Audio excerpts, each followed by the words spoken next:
Japan is an island by the sea filled with volcanoes and it's beautiful. You're too close, man.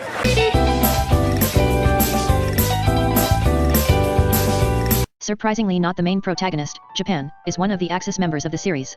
Compared to the time Italy and Germany spends together, Japan is often by himself reflective of the real-life Axis. Though this is not to say the three aren't close. Many regard Japan as boring or worse, an object of favoritism due to being the homeland of Himaruya. However, Japan is overly stereotyped like everyone else. Japan is easily influenced and has trouble speaking his mind, especially against energetic individuals like Italy and America. The few moments when Japan is prideful or has a warrior mentality are often portrayed as foolish, and acts Japan himself are ashamed of. He rarely gets mad, the most he feels is feeling unpleasant towards something.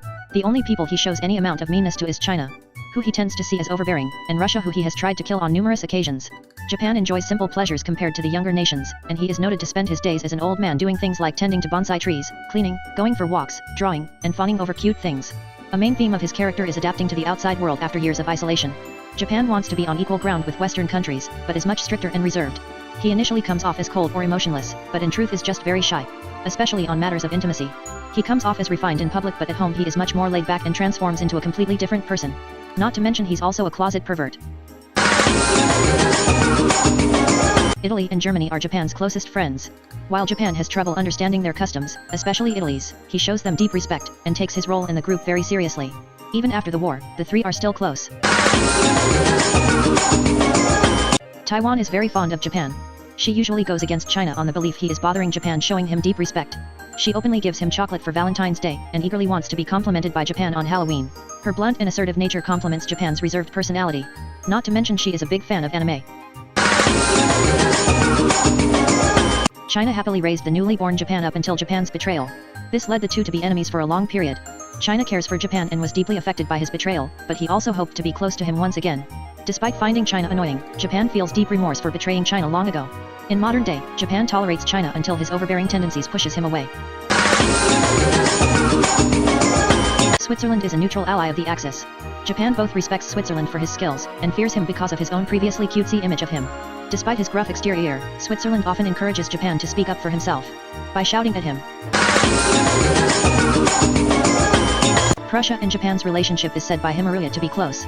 Prussia was the first and only German country to make a treaty with Japan who had opened his borders, and is shown trying to help him open up to others. He also places unrealistic expectations on Japan, who tries his best not to disappoint him. In the cleaning game, Japan is the least annoyed by Prussia compared to the other routes. Netherlands is usually aggressive with everyone, but Japan is a known exception. The two were trading for a long period, with Netherlands as the only country able to trade with Japan during his isolation period.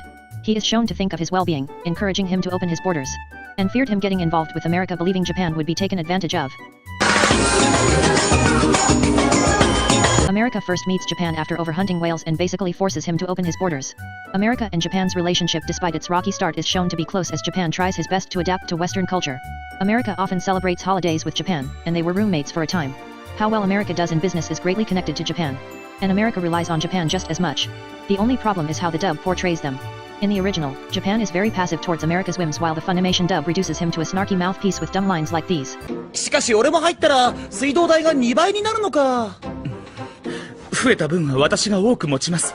入りましょう、お風呂。そうだ! I still don't know, dude. The water bill's already high enough. Don't you want to stop being such a fat butt? So man up, pay up. Japan is stated to have bullied Korea in the past, but in modern day, he now sees him as a mild annoyance. Korea, on the other hand, is determined to mock Japan in any way he can as a form of revenge. Korea often claims Japan's inventions as his own, fights over claims to islands, goes out his way to disagree with Japan. Korea is also shown to be eager for Japan to acknowledge his own culture. Their complicated relationship is mostly due to real-life controversies of the two countries. Despite this, in the series the two can get along. However, Korea's energetic personality tends to tire out Japan. Japan detests Russia more than anything, and has attempted to kill him more than once. Japan fought Russia in the Russo-Japanese War, but despite winning, Japan had suffered greatly. Germany and Russia's brief team-up during World War II caused discourse among the Japanese people, and Japan began to view itself separately from Germany afterwards. While Japan is very uncomfortable around Russia, Russia is the opposite. He takes joy in terrorizing Japan, and even smiles as he defies every one of Japan's assassination attempts. They both like art. Oh, that's cute. Yo, what the fuck? Japan and Greece share a love of cats which leads to a close friendship. Despite both being quiet individuals, they are polar opposites. Japan is overly polite while Greece is overly clueless. Greece is shown to value Japan's opinion, and sees Turkey as a rival for his attention. Greece might have a crush on Japan, and the two definitely did it. Hashtag not a dream. Their relationship remains platonic for the most part. Which is fine.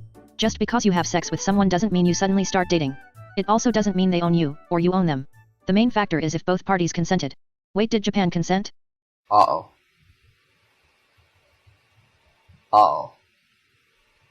Uh-oh. Oh no. Didn't realize that the show was